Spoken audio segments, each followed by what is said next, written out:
सबको जय मसीह की। आज हम बाइबिल से मत्ती रचित सुसमाचार अध्याय 4 पढ़ेंगे। तब उस समय आत्मा यीशु को जंगल में ले गया ताकि इब्लिस से उसकी परीक्षा हो। वह 40 दिन और 40 रात निराहार रहा। अंत में उसे भूख लगी।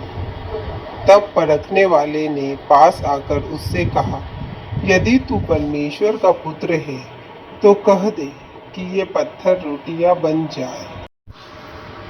उसने उत्तर दिया कि लिखा है कि मनुष्य केवल रोटी ही से नहीं परंतु हर एक वचन से जो परमेश्वर के मुख से निकलता है जीवित रहेगा। तब इब्लिस उसे पवित्र नगर में ले गया और मंदिर के कंगूरे पर खड़ा किया और उससे कहा, यदि तू परमेश्वर का पुत्र है तो अपने आप को नीचे गिरा दे, क्योंकि लिखा है कि वह तेरे विषय में अपने स्वर्गदूतों को आज्ञा देगा और वे तुझे हाथों हाथ उठा लेंगे, कहीं ऐसा ना हो कि तेरे पांवों में पत्थर से ठेस लगे। यीशु ने उससे कहा, यह भी लिखा है कि तू प्रभु अपने परमेश्वर की परीक्षा न कर। फिर शैतान उसे एक बहुत ऊंचे पहाड़ पर ले गया और सारे जगत के राज्य और उसका वैभव दिखाकर उससे कहा कि यदि तू गिरकर मुझे प्रणाम करे तो मैं यह सब कुछ तुझे दे दूंगा। तब यीशु ने उससे कहा, हे शैतान, दूर हो जा, क्योंकि लिखा है कि तू प्रभु अपने परमेश्वर को प्रणाम कर और केवल उसी की उपासना कर। तब शैतान उसके पास से चला गया और देखो, स्वर्गदूत आकर उसकी सेवा करने लगे। तब उसने यह सुना कि यूहन्ना पकड़वा दिया गया तो वह गलील को चला गया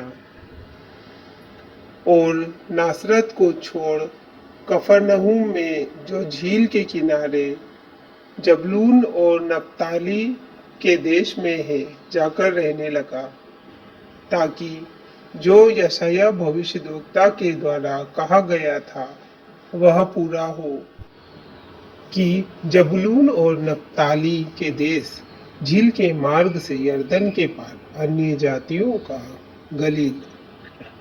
जो लोग अंधकार में बैठे थे उन्होंने बड़ी ज्योति देखी, और जो मृत्यु के देश और छाया में बैठे थे उन पर ज्योति चमकी।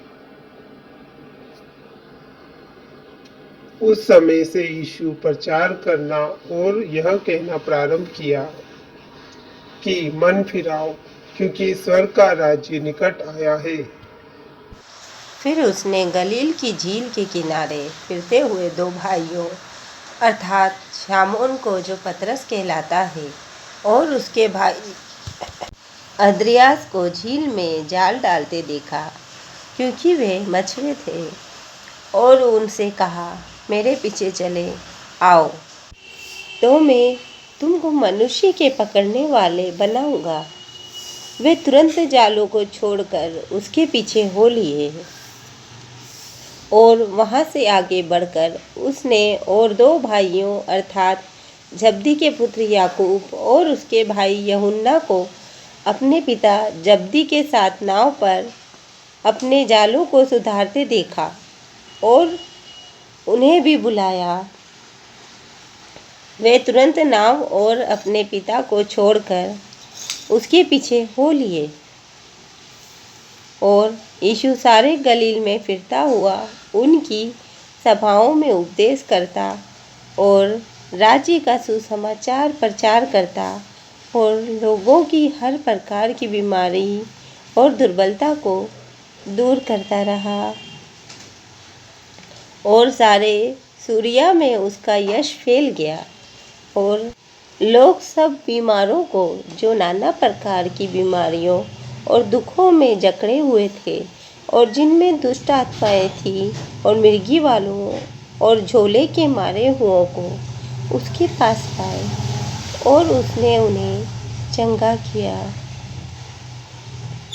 और गलील और दिकापुलिस और यरूशलेम और यहूदिया से और यरदन के पार से भीड़ की भीड़ उसके पीछे हो ली। परमेश्वर के वचनों को आगे बढ़ाने के लिए वीडियो को लाइक करें, सब्सक्राइब